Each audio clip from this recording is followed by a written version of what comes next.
Good morning friends, साधना है इसमें आप सभी का स्वागत है। तो इस वाले वीडियो में हम लोग हिस्ट्री का जो क्लास 7 का एनसीईआरटी है उसको हम लोग कंप्लीट इस वाले वीडियो में देखेंगे। इसका मैंने हैंड रिटन नोट्स बनाया है, जो भी इंपॉर्टेंट पॉइंट्स है वो केवल हम लोग वही डिस्कस करेंगे। तो आपको उसका पीडीएफ मिलेगा साधना एस्ट ऑफिशियल टेलीग्राम चैनल पे। तो इस वाले चैनल को आप जरूर से ज्वाइन कर लीजिए, बिकॉज सारे इस वीडियो का पीडीएफ आपको उसी चैनल पे मिलेगा। तो ठीक है, वो चैनल ज्वाइन कर लीजिए। और मैंने डेफिनेटली इसमें हम लोग ने काफ़ी सारे इसमें ये डाले हैं, इमेजेस डाले, जिसको आपको पढ़ने के लिए ईजी होगा। तो आई होप टाइम वेस्ट नहीं करते, इससे चलते हैं। तो इस वाले चैप्टर्स में आप देखो कितने सारे, इसमें कितने चैप्टर्स है, 1 2। पहले किंग्स पर, पहले इसमें क्या इंट्रोडक्शन दिया गया है, ठीक है, 1000 ईयर्स का। फिर उसमें किंग्स के बारे में बताया गया है, फिर दिल्ली के बारे में बताया गया है, फिर मुगल्स, फिर ट्राइब्स उस वाले किंगडम्स में कैसे रहते थे उसके बारे में बताया गया है, फिर डिमोशनल बताया गया है, सूफी भक्ति मूवमेंट्स के बारे में बताया गया है, फिर रीजनल कल्चर के बारे में बताया, फिर 18th सेंचुरीज के पॉलिटिक्स के बारे में बताया गया है। तो एक एक करके हम लोग वीडियो में देखेंगे। तो फर्स्ट हम लोग चलेंगे introduction, tracing changes through 1000 years. 1000 years में कैसा हुआ है, ठीक है। तो इसमें हम लोग 1000 ईयर का देखेंगे। तो पहले हम लोग देखेंगे इल्दृसी, जो 12 सेंचुरी में था, जिसने इंडियन कॉन्टिनेंट का मैप बनाया था। अब एक कौन है इल्दृसी, कौन है, इसने इंडियन कॉन्टिनेंट का मैप बनाया था, ठीक है। Place marked in Arabic language, मतलब इसने जो भी प्लेस मार्क्स किए थे वो अरेबिक लैंग्वेज में था। बिकॉज क्यों जरूरी था, बिकॉज इन लोग को डेफिनेटली इंडिया के ऊपर कब्जा करने का था। अगर इंडिया के ऊपर कब्जा करने का तो डेफिनेटली इंडिया का मैप जरूरी है। विदाउट मैप आप प्लान कैसे बना सकते हो कि कहाँ पे पहाड़ है, कहाँ पे रिवर्स है, बिकॉज उसके लिए आपको एक मैप लगेगा, ठीक है। बट आफ्टर सम टाइम मालूम क्या होगा, 1720 में फिर फ्रेंच कार्टोग्राफर ने, उसने भी एक मैप बनाया।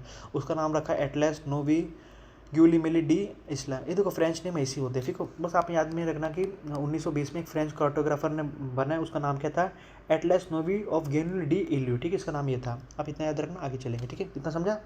हम पढ़ेंगे टर्मिनोलॉजी। हिंदुस्तान का मतलब, हिंदुस्तान कहाँ से यूज़ होना शुरू हो गया। हिंदुस्तानी का मतलब मालूम है क्या था, जो मीनाज ए शिराज ये बोलता है कि हिंदुस्तान का मतलब वो एरिया जो पंजाब के आसपास का रीजन है, बट इसमें साउथ का रीजन नहीं है। हिंदुस्तान मोस्टली इसको पॉलिटिक्स की तरह यूज़ होता था। मतलब पॉलिटिक्स मीन्स वो एरिया जो नॉर्थ के पास है। जैसे आप अपन बोलते हैं ना साउथ इंडिया, तो साउथ इंडिया एक पॉलिटिकल टर्म है ना। मतलब साउथ इंडिया ऐसा नहीं तो नहीं है कि उसमें कोई यूनिक जोग्राफी है, ऐसा तो है नहीं ना। साउथ इंडिया मीन्स व्हाट, वो इंडिया जो साउथ के पार्ट है। तो उसी तरह हिंद मतलब वो एरिया जो इंडस नदी के इस साइड है, तो उसको हम क्या बोलते थे, हिंदुस्तान, ठीक है। इसका मतलब वो है। जो लैंड कंट्रोल दिल्ली संचालित करता था उसको भी हिंद बोलते थे, लेकिन ये देखो साउथ एरिया को ना हिंदुस्तान नहीं बोलते थे, याद रखना आपको, ठीक है। फिर आमिर खुसरो ने भी हिंद वर्ड यूज़ करना शुरू कर दिया 15th सेंचुरी से, ठीक है, ठीक है। पहला मीना जो in term Hindustan example India mean today, but मीनान इज शराज, ये क्रोनो ये था, हिस्टोरियन था, ठीक है। इसने पर्शिया में लिखा, जो पंजाब के आसपास के रीजन उसको अपन हिंदुस्तान बोलेंगे। पर्शिया में फॉरेनर्स को क्या बोलते थे, अजनबी। बट ऐसा नहीं है कि अगर सपोज जैसे कि आप सपोज दिल्ली में रहते हो और आप गुड़गांव में चले गए, तो आपको फॉरेनर नहीं बोलेंगे। फॉरेनर टर्म वो टर्म मीन्स वो आपके जो लैंड के, मतलब ये आपका समझो टेरिटरी, इसके बाहर से कोई आया है, ठीक है। मतलब सपोज पाकिस्तान से कोई आया, तब उसका फॉरेनर बोलोगे। और अजनबी एक पर्शियन वर्ड है, याद रखना आपको। देखो ये है miniature painting. Miniature painting means एकदम छोटी हाथ में पेंटिंग होती है। तो वो जो बंदा ये क्या कर रहा है, मिनीचर पेंटिंग है, ठीक है। मनुस्क्रिप्ट ओनली जो 10 सेंटीमीटर से कम हो और 7 सेंटीमीटर साइज हो। Miniature mean small different kinds of writing and reading. अब हम इसमें दो स्टाइल्स के बारे में बात करेंगे। पहला नास्टिलिक स्टाइल जो है कर्सिव और इजी टू रीड। जो नास्टिलिक स्टाइल है वो इजी टू रीड है, लेकिन जो सिकस्टी स्टाइल है वो डेंसर और मोर डिफिकल्ट है। मतलब ये डेंसर और मोर डिफिकल्ट है। हमारा कॉन्स्टिट्यूशन में भी नास्टिलिक स्टाइल यूज हुआ है, तो आप इसको याद रखना, इसको आप NS से याद रखना ना, ठीक है।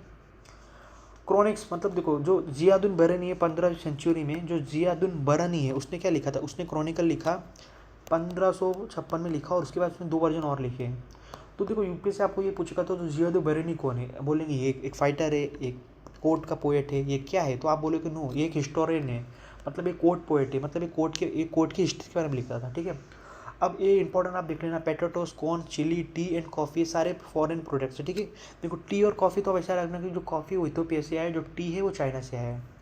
चिलीज आई थिंक ये साउथ अमेरिका से आया है, कॉर्न ये अमेरिका से आया है, नॉर्थ अमेरिका से। पेटोटो आई थिंक ये भी ब्राज़ील की इधर से आया है, ठीक है। अभी ये व्हील है, देखो ये अपना वेल होता था, ये कुआं होता था, और इसके ऊपर एक ऐसा व्हील लगा होता था। व्हील के ऊपर क्या लगा होता था, व्हील के ऊपर ऐसे ऐसे ये लगा होते थे, ठीक है। एक एक ऐसे बाल्टी टाइप लगी होती थी, जब इसको घूमते थे तो यहाँ से पानी कैरी होके फिर ये एक ऐसा एक ये बना देते थे, ठीक है। एक ऐसा क्या बनाते थे उसको, ड्रेनेज सिस्टम। तो यहाँ से पानी ट्रैवल करके, तो ये समझो खेत है, ठीक है। तो समझो ये ऐसे ऐसा जाता था और ये बीच बीच में छोड़ देते, तो खेत में पानी मिलता रहता था, ठीक है। ये वाला सिस्टम आप ध्यान में रखना, समझा ना आपको। हम पढ़ेंगे रीजन और एम्पायर क्या होते हैं। Empire means what, empire means वो एरिया जहाँ पे पूरा रूलर का रूल है, उसका रूल है। मोहम्मद मोहम्मद बिन तुगलक का रीजन था, मोहम्मद बिन तुगलक का region according to Egypt source, Egypt के सोर्स में मोहम्मद बिन तुगलक का रीजन ये सारे थे, ठीक है, ये सारे रीजन मोहम्मद बिन तुगलक के थे। मलिकुल अब्सार फिन मलिकुल अमारी, इसने मोहम्मद बिन तुगलक के बारे में बात किया था। तो आपको मतलब क्वेश्चन कैसा पूछ सकते हैं, आपको बस ये पूछेंगे कि मसिकुल अजबार मिन मलिकु उमर ये कौन था, ये किससे रिलेटेड था, कुछ रूलर से रिलेटेड था, बस आपसे ये पूछेंगे। अब आएंगे अमर खुसरो के बारे में। अमर खुसरो कौन था, ये 1318 में एक कोर्ट पोएट था। ये संस्कृत और ये बोला कि इसने संस्कृत ओल्ड लैंग्वेज है, और ये सारे लोग बोलते थे, मतलब ये सब लोग को आता था, मतलब ये सब लोग नहीं बोलते थे एक्सेप्ट ब्राह्मण्स को, मतलब ये कोई भी इसको मोस्टली लोगों को संस्कृत नहीं आती थी लेकिन ब्राह्मण्स को आती थी। ये किसने बोला है, अमीर खुसरो ने। अब वो पीवाई को उसमें क्या पूछ लेंगे कि बताओ कि किसने ऐसा बोला कि संस्कृत केवल ब्राह्मण्स को आती थी, केवल किंग्स को आती थी। तो आप बोलोगे सर ये किसने बोला, अमीर खुसरो ने बोला। ठीक है, अभी ये वाला मैप आप थोड़ा सा ध्यान से देख लेना, ठीक है। जैसे आपने देखो इसमें गुजरात कहाँ पर है, देवगिरी कहाँ पर है, देव समुद्र, देखो ये यूपीएससी पीवाई क्यूज में पूछा गया था। मालवा कहाँ पर है, जंजर कहाँ पर है, तो इस वाले मैप को आप एक बार स्क्रीनशॉट ले लीजिए, इसको इंपॉर्टेंट है, ठीक है। हम आगे पढ़ेंगे। अभी अमर खुसरो ने कुछ लिस्ट ऑफ लैंग्वेज के बारे में बताया, उसमें सिंधी, लाहौरी, कश्मीरी, मतलब सिंधी, लाहौरी, कश्मीरी तो आप समझ लो पाकिस्तान की लैंग्वेज है। एक द्वार समुद्र लैंग्वेज है जो कर्नाटक में बोला जाता है, गुजराती और मालवा का भी ग्रुप बना सकते हो, और अवधी, हिंदू और गौरी, इन तीनों का ग्रुप बना सकते हो, ठीक है। ये वाला डेफिनेटली ऑप्शन दे देगा और पूछेगा कि अमीर खुसरो ने किस किस लैंग्वेज के बारे में जिक्र किया है, तो ये आपको पता होना चाहिए। अब आएंगे आइडियोलॉजी। आइडियोलॉजी मीन्स व्हाट, ये मुसलमान के ऊपर बात करता है। शिया मीन्स व्हाट, जो अली पे जो मतलब बोलते हैं अली मेरा भगवान है, मीन्स व्हाट, सपोज जो प्रॉफिट में आफ्टर ही डाई तो उसका जो सन इन लॉ था उसको उन लोग अपना गॉड मानते थे, लेकिन जो सुन्नी बोलते नहीं, जो खलीफा ही असली गॉड है, ठीक है। अब इसमें भी दो स्कूल, एक हनाफी और एक शफी। इसके बारे में डिस्कस नहीं किया एनसीईआरटी में, तो इस वजह से मैंने बस इतना ही लिखा है। अगर डिस्कस किया होता तो मैं भी उसके ऊपर और एलेबरेट में भी मैं आपको यहाँ पे लिख के देता। हम पढ़ेंगे हिस्टोरिकल पीरियड।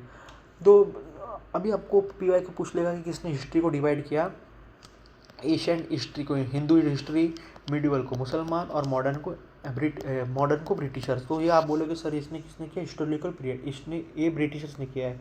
तो चैप्टर 1 में इतना दिया, हम मूव करेंगे चैप्टर 2 पे, फटाफट देखेंगे, अननेसेसरी टाइम वेस्ट नहीं करेंगे।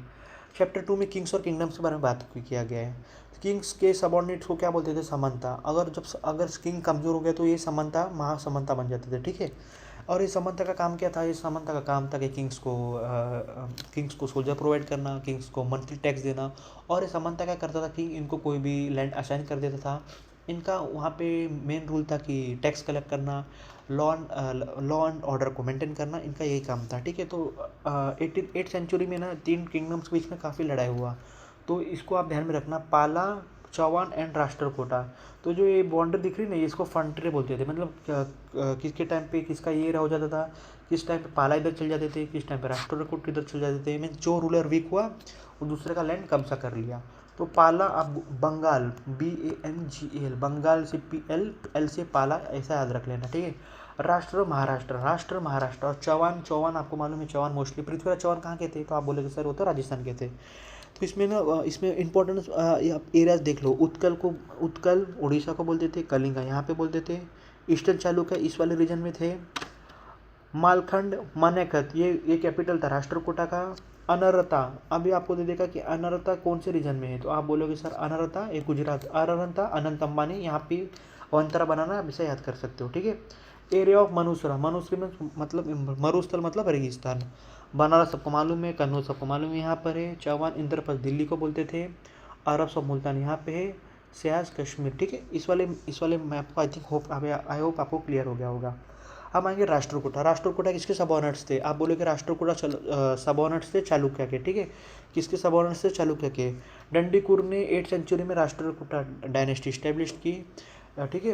इसने ओवरथ्रो किसको कर दिया, इसने ओवरथ्रो कर दिया चालुक्य को, और ठीक है, और इसने परफॉर्म की हिरण्यगर्भ वगैरह, मतलब इसने एक रिचुअल परफॉर्म किया जिसको हिरण्यगर्भ वगैरह बोलते थे, ठीक है। इसने उस वाले रिचुअल को परफॉर्म किया। अब देखो ये ना ये किसका मूर्ति है, नरसिम्हा का मूर्ति है, नरसिम्हा का ड्राइंग है। अभी आपको पूछ लेगा कि नरसिम्हा का ड्राइंग कहाँ पर है, तो आप कन्फ्यूज हो जाओगे। तो आप बोलोगे ये एलोरा में, ठीक है, और ये किसका फॉर्म है, आप बोलोगे इसमें दे देगा विष्णु के शिवा, तब भी आप कन्फ्यूज हो जाओगे। तो ये आप बोलोगे ये विष्णु का, और उसको किसने बनाया, आप बोलोगे इसको बनाया राष्ट्रकूटा पीरियड में ये बनाया। अब मूव करेंगे आगे। द कडम्बा मयूर शर्मा एंड गुजरा Pratihara Harishchandra where the Brahmins, मतलब ये बोल रहा था कडम्बा मयूर शर्मा एंड गुजरा प्रतिहारा हरिश्चंद्रा जो किंग्स के नाम थे वो क्या थे, ब्राह्मण्स थे। वो give the traditional profession and established, इन लोगों ने अपना गिव अप कर दिया ट्रेडिशनल प्रोफेशनल मीन्स मंत्र पूजा पाठ करके छोड़ के इन लोगों ने अपना किंगडम स्टैब्लिश कर दिया। किसने, कर्णम बना मयूरशरम एंड गुजरा प्रतिहारा के हरिश्चंद्र किंग्स ने, ठीक है। अब एडमिनिस्ट्रेशन किंगडम्स कैसा था, तो इसमें आप फर्स्ट पॉइंट क्या लिखा है, त्रिभुवन चक्रवर्ती, त्रिभुवन मीन तो लैंड ऑफ थ्री वर्ल्ड, त्रिभुवन किसको बोलेंगे, जो लैंड ऑफ थ्री वर्ल्ड है, ठीक है। चोला ने रूल कब किया, 400 साल तक रूल किया। द मोस्ट मेंशन टैक्स चोला के पीरियड में क्या था, वीटी एक कौन सा टैक्स है, एक फोर्स लेबर है, मीन्स यहाँ पे आपको पैसा नहीं देना है, आपको किंग बोलेगा कि आप हर महीने में कोई भी एक दिन आओ और आपको जबरदस्ती काम करो, ठीक है, वो भी फोर्स्ड है। और कडम्मी किस प्रकार का टैक्स, ये हाउस पे लगता था, लेडर पे लगता था, मीन्स आपके पास जो भी सामान है उसके ऊपर कडम्मी टैक्स लगता था। उसके ऊपर कौन सा टैक्स लगता था, तो आप बोलोगे उसके ऊपर कडम्मी टैक्स लगता था।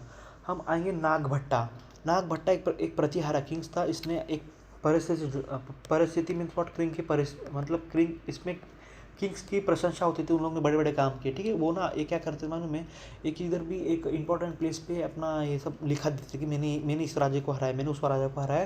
तो वो एक किंग है जो प्रतिहारा किंग का रूलर है, उसका नाम है नागभट्टा। वो जो ग्वालियर का किंग है उसने डिस्क्राइब किया, वो भी इसमें संस्कृत में डिस्क्राइब किया है। इसने क्या बोला है, ही विन विक्ट्री और किस पे, चक्र युद्ध, जो रूलर ऑफ कन्नौज इसने उसको हराया। इसने हराया किसको, वांगा, जो पार्ट ऑफ बंगाल है। इसने अनरता जो मैंने अभी डिस्कस किया ना, जो गुजरात के पार्ट है उसको हराया। किरिबा फॉरेस्ट पीपल्स को इसने हराया, तो इसने सारे लोगों को हराया। अभी देखो ये कॉपर प्लेट्स ना कि मोस्टली किंग्स ना ब्राह्मण्स को देते थे, ठीक है, कि आज से ये लैंड आपका है, ठीक है। तो इसका भी कोई सबूत होना चाहिए ना, तो कि ब्राह्मण दिखाते थे, देखो मेरे पास कॉपर का प्लेट है जिसमें लिखा है कि ये वाला लैंड मुझे अलर्ट हुआ है, ठीक है, ये लैंड मुझे अलर्ट हुआ है। ये शुरुआत हुआ था 9th सेंचुरी CE में, और इसमें मोस्टली संस्कृत और तमिल में लिखा होता था, ठीक है।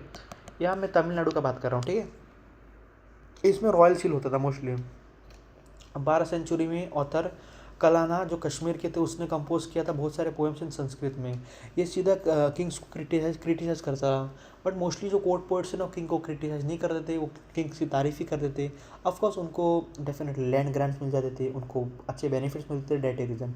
लेकिन जो कालहाना कश्मीर का जो पोएट है 12th सेंचुरी में जो संस्कृत में कंपोज करता था पोएम, वैसा नहीं किया। कन्नौज वैली ऑफ गंगा, जो कन्नौज वैली ऑफ गंगा है ना उसके ऊपर 3 किंगडम्स के बीच में लड़ाई होती थी, पाला, गुज्जर प्रतिहार और राष्ट्रकूटा, इन तीनों के बीच में कन्नौज वैली जो है ना गंगा के पास, जो आज यूपी में पड़ता है कन्नौज, वहाँ के लिए झगड़ा होता था। तीन रूलर्स के बीच में, ये 3 रूलर्स के बीच में। मोहम्मद गजनी कहाँ का था, अफगानिस्तान का था, ठीक है। ये रिलेटेड सब कॉन्टिनेंट, इसने 17 बार आक्रमण किया था, 1000 से लेके 1025। चमाना रूलर पृथ्वीराज थर्ड, इसने किसको हराया, याद रखना, पृथ्वीराज थर्ड को हराया, आप कंफ्यूज हो गए, फर्स्ट इसने थर्ड को हराया, ठीक है। और तुर्क रूलर नेम सुल्तान घोरी। तो मैंने इसको कैसे याद करके रखा है, गधा घोड़ा। पहला कौन आया, पहला आया गजनवी, फिर आया घोरी। तो आप इसको बोलोगे सर मैं कैसे याद करूँ, तो गधा घोड़ा इससे याद रख लेना आप, ठीक है, इससे आपको इजी होगा। और याद रखना गजनवी अफगानिस्तान का रूलर था, जो गोरी था वो टर्किश रूलर था, टर्क का रूलर था, आपको कंफ्यूज हो जाएगा। तो आप इसको कैसे याद कर सकते हो, इसको AT। तो याद रखना इन लोग AK-47 लिखे आते, ठीक है, AK-47 इससे याद रख लेना, AK-47, ठीक है। टेररिस्ट, हाँ, अटैक हुआ किसके ऊपर, टेररिस्ट। तो आप इसको ऐसा रख देना, इंडिया के ऊपर टेररिस्ट अटैक कब हुआ था, सबसे पहले टेररिस्ट अटैक हुआ था गजनी के टाइम पे, गधा घोड़ा, ठीक है, गधा घोड़ा, अटैक, ठीक है, ऐसे याद रख लेना। अब हम पढ़ेंगे चोला के बारे में। तो चोला राइज कब हुआ था, ये फैमिली जो राइज हुआ था, एक मोटियार जो एक रीजन, एक लोग थे, कहाँ पर रहते थे, वो रहते थे कावेरी डेल्टा के पास पे, तो वहाँ से ये राइज हुआ कहाँ से, ठीक है। ये किसके सबॉर्डिनेट थे, ये पल्लवा किंग के सबॉर्डिनेट थे, जो कांजीवन पूरन के थे, ठीक है। विजयाला जो चोला फ्रॉम उरवेयर, ठीक है, इसने कैप्चर किया मुट्टियार, जो विजय चोला फॉर उरियर डायनेस्टी का था, इसने कैप्चर किया इस वाले एरिया को, कब टाइम, मिडल 9th सेंचुरी में। इसने तंजौर का टेम्पल बनाया, और इसने निशंभु शुद्धि देवी का टेम्पल भी बना है। विजयालय के सक्सेसर कौन थे? इसके सक्सेसर थे राजाराज और राजेंद्र। इन्होंने पांड्य और पालवा को बहुत परेशान किया, इन लोगों को बहुत हराया। ठीक है, अब यहाँ पे इंपॉर्टेंट पॉइंट देखेंगे। जो राजेंद्र था ना फर्स्ट, उसने क्या, उसने भी कंटिन्यू रेड शुरू कर दिया गंगा और श्रीलंका के पॉइंट पे। इसको गंगा चोलापुरम भी बोलते थे। ठीक है, splendid temple and bronze sculpture, मतलब स्प्लेंडेड मीन शानदार टेम्पल और ब्रोंज स्कल्पचर। याद रखना, ब्रोंज मोस्टली यूज होता था कहाँ पे?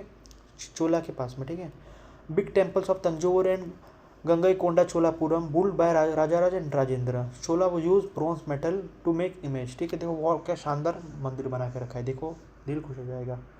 हम देखेंगे इरिगेशन और एग्रीकल्चर कैसा था। इन लोगों ने डेवलप किया था कैनल सिस्टम, और पर्टिकुलरली कौन सा क्रॉप ग्रो करते थे? आप बोलेंगे पर्टिकुलरली राइस ग्रो करते थे। और जो गेट हुआ होता था स्लुइस गेट, मतलब जो गेट जो वाटर को पहले होल्ड करके रखता था, जब जरूरत थी तब उसको छोड़ देते।